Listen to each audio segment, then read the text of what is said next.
विश्वंदरपणदृश्यमाननगरी तुल्यं निजान्तर्गतं पश्यन्नात्मनि मायया वैरिवोद्भूतं यथा निद्रया यः साक्षात्कुरुते प्रबोधसमये स्वात्मानमेवाद्वयम् तस्मै श्रीगुरुमूर्तये नमः इदं श्रीदक्षिणामूर्तये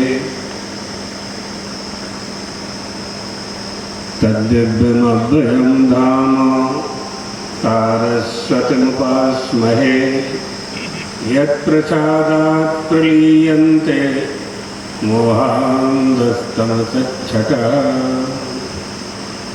श्रीराम जय राम जय जय राम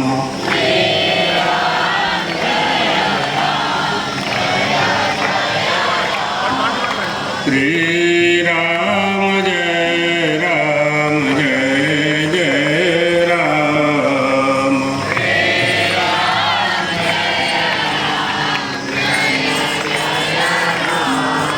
श्रीराम जय राम जय जय राम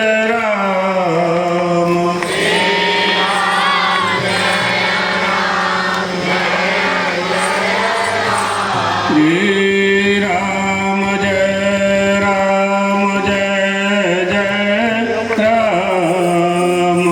जय जय राम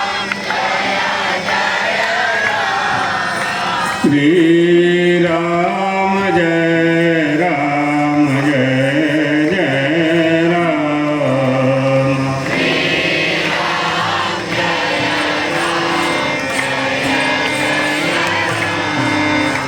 धर्म की अधर्म का प्राणियों में विश्व का गौ माता की पीठद्वयाधीश्वर जगद्गुरु शंकराचार्य सद्गुरुदेव भगवान की आध्यात्मिक उत्थान मंडल की हर हर महादेव।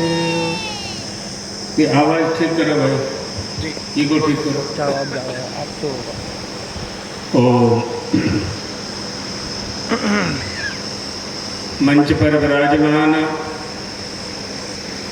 आध्यात्मिक उत्थान मंडल के उपाध्यक्ष ब्रह्मचारी सुबुद्धानंद जी महाराज, हमारे गुरु भाई आध्यात्मिक उत्थान मंडल के अध्यक्ष नटवरलाल जी जोशी, महामंत्री अरविंद राठौड़, सभी सदस्यगण, देवियों, सज्जनों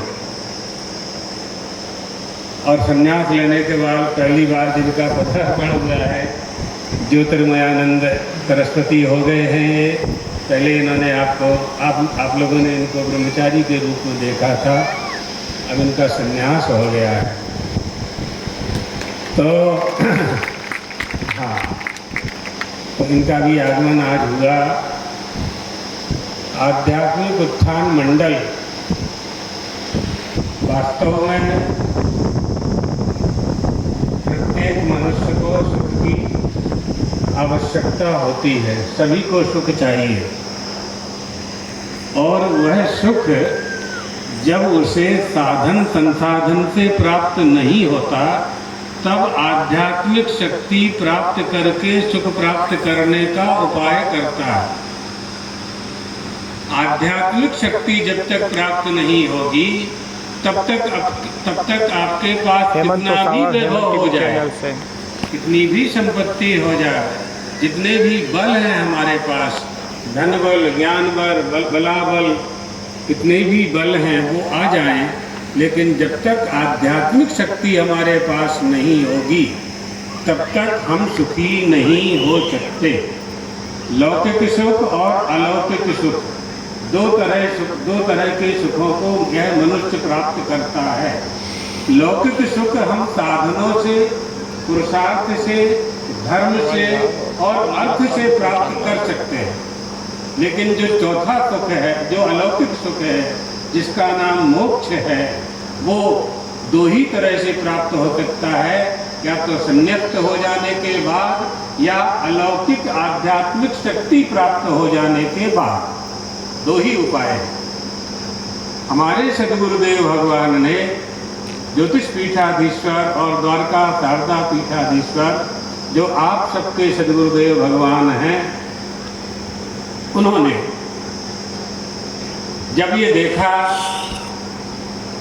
कि ये मनुष्य स्वयं ज्ञानमय होते हुए भी ज्ञान शक्ति को धारण करने वाला यह मनुष्य अज्ञानियों की तरह व्यवहार कर रहा है, संसारियों को शिक्षा देने वाला यह भारत में निवास करने वाला मनुष्य, पूरे विश्व को शिक्षा प्रदान करने वाला भारतवासी मनुष्य अज्ञानियों की तरह व्यवहार कर रहा है, दुखग्रस्त है। तब उन्होंने उसके आध्यात्मिक उत्थान के लिए आध्यात्मिक उत्थान मंडल की स्थापना की। आत्मनि इति अध्यात्मम, आत्मनि माने आत्मा में, आत्मनि इति अध्यात्मम, अध्यात्मम भवम आध्यात्मिकम, जो अध्यात्म वाला होगा। अभी अध्यात्म अधिभूत अधिदैव में हम नहीं जाते हैं, केवल अध्यात्म की बात करते हैं। तो जो अध्यात्म वाला होगा वह आध्यात्मिक होगा, जो आध्यात्मिक होगा वही आध्यात्मिक उत्थान मंडल की स्थापना कर सकता है और आध्यात्मिक शक्ति समाज को, देश को, जिज्ञासुओं को प्रदान कर सकता है। मंडल के कई अर्थ होते हैं। समूह अर्थ में अगर स्वीकार करते हैं तो समष्टिगत उद्धार के लिए हमारे गुरुदेव ने मंडल शब्द का प्रयोग किया होगा। समष्टिगत उद्धार, एक व्यक्तिगत हम अपना उद्धार करते हैं और समष्टिगत में हम अपना उद्धार करके दूसरों का भी उद्धार करते हैं। आध्यात्मिक उत्थान मंडल, जैसा अभी ब्रह्मचारी जी ने कहा, आ उ मा, अकार उकार मकार। दृष्टि में क्या होगा? आ माने विश्व, उ माने तेजस और मा यानी प्राज्ञ। तो विश्व, तेजस, प्राज्ञ। आ माने जागृत अवस्था, उ माने स्वप्नावस्था और मा माने सुषुप्तिवस्था। अब इसी को ले जाइए समष्टि में। समष्टि में आ माने विराट, उ माने हिरण्यगर्भ और मा माने अव्याकृत। तो आ माने स्वप्नावस्था, उ माने आ माने जागृत अवस्था, उ माने स्वप्नावस्था और मा माने सुषुप्ति अवस्था माने अव्याकृत। अव्याकृत उपराज्ञ दोनों एक है। दृष्टि का प्राज्ञ, समष्टि का अव्याकृत माने ईश्वर, दोनों एक स्वीकार किए गए हैं। इसलिए सरल शब्दों में तुलसीदास जी ने कह दिया, ईश्वर अंत जीव अविनाशी, चेतन अमल सहज सुख राशि। वो चेतन है, अमल है, सहज है और सुख की राशि है। तो जागृत में, सुषुप्ति, स्वप्न में और सुषुप्ति में, विश्व में, विराट में और अव्याकृत में, सर्वत्र जहाँ आध्यात्मिकता विद्यमान है। जागृत में क्या करते हैं? आंखों से देखते हैं। स्वप्न में क्या करते हैं? जागृत में जो देखा उसको स्वप्न में देखते हैं। जागृत अवस्थायाम यद दृष्टम यद श्रुतम तज्जनति वासनया निद्रा समये अनुभूयते।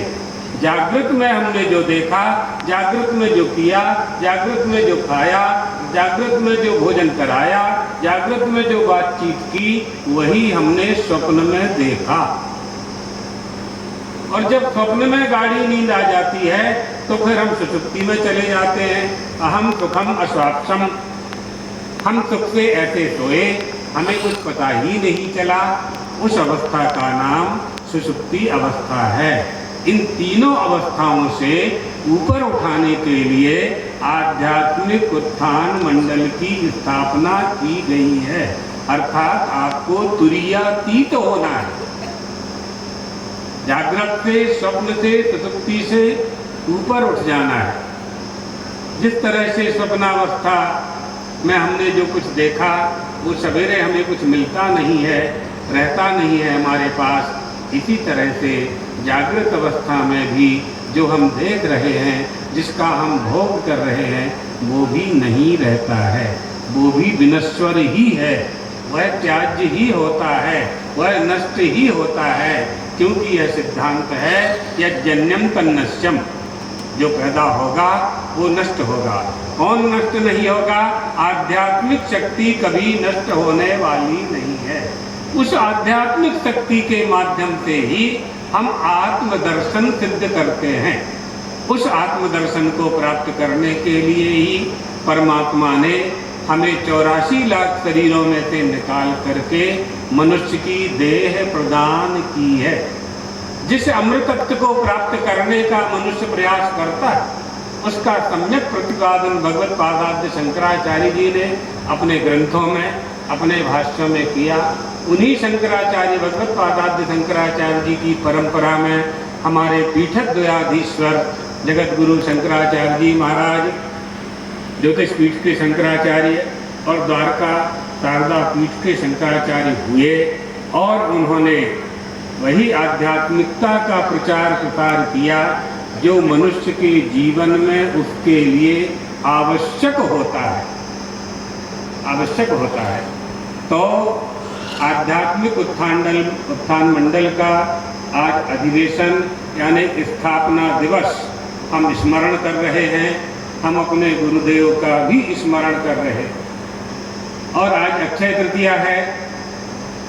अक्षय तृतीया में सभी लोग जानते हैं कि भगवान परशुराम जी का अवतार हुआ, लेकिन एक बात और हम बता दें आपको, अक्षय तृतीया में ही भगवान नर नारायण का अवतार हुआ था। आज के दिन ही नर नारायण का अवतार हुआ। हमारे जितने भी अवतार हैं, उन अवतारों से हम क्या प्राप्त करते हैं? जब परमात्मा यह देखता है कि मेरी सृष्टि में मेरा बनाया हुआ ये जीव कष्ट पा रहा है, उसको शिक्षा देने के लिए, उसको शिक्षा देने के लिए, माने मनुष्य को ही शिक्षा देने के लिए वह परमात्मा नित्य शुद्ध बुद्ध मुक्त स्वभाव भगवान मनुष्य बनकर के आता है और वह कर कर के दिखाता है कि तुम्हें क्या करना चाहिए। मनुष्य बनने की उन्हें क्यों आवश्यकता पड़ती है? यूँ तो अनेक हेतवश्चंती, भगवान के अवतार के अनेक कारण होते हैं, अनेक हेतु होते हैं। तो उनमें भगवान का जो अवतार होता है, नृणाम निःश्रेयसार्थाय व्यक्तिर्भगवतो नृपो अव्ययस्याप्रमेयस्य निर्गुणस्य गुणात्मनः। वह निर्गुण समस्त गुणों को धारण करके अवतरित होता है। क्यों अवतरित होता है? धर्म संरक्षणाय च धर्म संस्थापनाय च तैस्तैर्वेतैश्च रूपैश्च। अनेक रूप धारण करके आता है, अनेक वेशों को धारण करके आता है, अनेक नाम से जाना जाता है। हमें वहाँ नहीं भटकना है, हमें तत्व जानना है। ईश्वरत्व सब अवतारों में विद्यमान है, परम तत्व सब अवतारों में विद्यमान है। उन अवतारों के रूप और वेश में नहीं उलझना है, तत्व की प्राप्ति करनी है। और उस तत्व की प्राप्ति अध्यात्म विद्या के बिना नहीं हो सकती। हमारे दो तरह की विद्या है ना, परा और अपरा। द्वे विद्ये प्रतिपत्तये परा चैवा परा। तत्र ऋग्वेदो यजुर्वेदा सामवेदो अथर्वणाः शिक्षा कल्प व्याकरण छंद ज्योतिषंच अपरा विद्या। माने इष्टा पूर्त दत्त कर्म, ये अपरा विद्या है। यज्ञ यज्ञादि कर्मकांड अपरा विद्या है। इनके माध्यम से हम धर्म अर्थ काम की प्राप्ति करते हैं। तदक्षरम अधिगम्यते चा परा। अक्षर ब्रह्म को अगर जानना है, ओंकार को अगर जानना है, आ उ मा को जानना है, आध्यात्मिक उत्थान के वास्तविक अर्थ को जानना है, तो परा विद्या में ही प्रवेश करना पड़ेगा। मुंडक। इसीलिए हमारे सद्गुरुदेव भगवान ने आध्यात्मिक उत्थान मंडल की स्थापना करके मनुष्यों के संशय को दूर किया, भ्रम को दूर किया। वास्तव में जीव की बंधन दशा को लक्ष्य करके ही जीव को ब्रह्म से भिन्न माना गया है।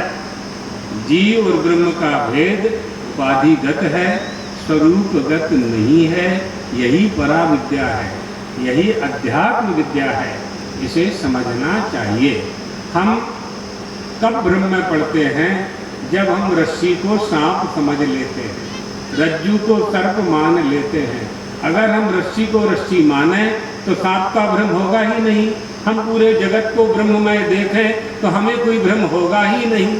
जब हम जगदीश्वर से जगत को भिन्न करके देखते हैं तब भ्रम की स्थिति पड़ती है, तब भ्रम की स्थिति हमारे सामने उपस्थित हुआ करती है। फिर उस भ्रम निवारण के लिए हमें ग्रंथ की आवश्यकता पड़ती है। ग्रंथि हम खोलना नहीं जानते, तब गुरु की आवश्यकता पड़ती है। और ऐसे गुरु दुनिया को मिले हों चाहे न मिले हों, हम लोग आप लोगों को तो मिले हैं। जितने लोग यहाँ बैठे हैं उनको तो मिले ही हैं, इसलिए यहाँ बैठे। उन्हीं की आराधना के लिए हम लोग आप लोग सब यहाँ बैठे हुए हैं। इतना आध्यात्मिक साम्राज्य उन्होंने स्थापित किया पूरे देश में। उनकी गंभीर विचार शैली और उनका प्रकांड पांडित्य पूरे सनातन धर्मावलंबियों को, संत समाज को प्रभावित करता था। ऐसे व्यक्तित्व को धारण करने वाले हमारे सद्गुरुदेव भगवान, जिनकी हम आराधना, और आराधना की बात क्या है, उनकी पूजा क्या करें, आराधना क्या करें, जो वो प्रारंभ कर गए हैं हम उसको अच्छी तरह से उसका निर्वहन करें और उसमें वृद्धि करें, और उसमें वृद्धि करें। ये करना चाहिए, यही पूजा है। आरती करना और माला पहनाना, पूजा करना, ये तो मूर्ख व्यक्ति भी जानता है कि इसको पूजा कहते हैं। आरती करने को, माला पहनाने को पूजा कहते हैं, ये मूर्ख व्यक्ति भी जानता है। और वो करना चाहिए, कोई मना नहीं है उसके लिए, करना ही चाहिए। लेकिन उनके आदेश का पालन करना सबसे बड़ी पूजा है। उनकी उपदेशों का अनुकरण करना, उनके बताए हुए मार्ग पर चलना, ये सबसे बड़ी पूजा है। उन्होंने कर करके दिखाया कि उनके शिष्यों को क्या करना है। गौ माता की रक्षा के लिए 1966 के आंदोलन में हमें बता रहे थे ब्रह्मचारी सुबुद्धानंद जी। बहुत बड़ा आंदोलन हुआ था दिल्ली में, करपात्री जी महाराज के नेतृत्व में। महाराज जी भी गए थे, ये भी गए तिहाड़ जेल में बंद रहे गौ माता के लिए। तो गौ माता की रक्षा का प्रयास सैकड़ों वर्ष से चल रहा है। मुगलों के समय भी प्रयास हुआ था, राजाओं ने भी प्रयास किया, अंग्रेजों ने भी प्रयास किया। आज भी 75 साल पहले हमारा देश स्वतंत्र हुआ।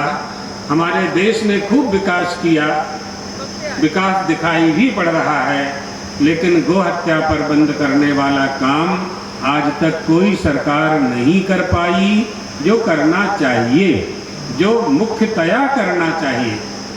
बहुत से शंकराचार्यों ने, निरंजन देव जी महाराज ने, जो पुरी के शंकराचार्य जी हैं, उन्होंने 72 दिन तक पुरी के शंकराचार्य रहे। 72 दिनों तक नारियल का पानी पी करके, डाब का पानी पी करके व्रत किया, बहुत बड़ा आंदोलन किया। वर्तमान में हमारे ज्योतिष पीठाधीश्वर जगतगुरु शंकराचार्य, हमारे गुरु भाई ने वृंदावन से दिल्ली तक पदयात्रा, तपती दोपहरी में पदयात्रा करके और गौ माता की रक्षा के लिए प्रयास किया। अनवरत उनका प्रयास चल रहा है। सफलता मिलना न मिलना ये ईश्वर का अनुग्रह है, हमारा पुरुषार्थ है। और शासन के मन मस्तिष्क में सद्बुद्धि की स्थापना, ये सब ईश्वराधीन है।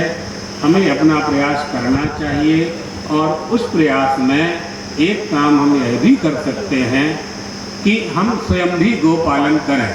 जितने भी लोग बैठे हैं, जहाँ सुन रहे हैं, जहाँ संदेश जा रहा है, सबको गो पालन करना चाहिए।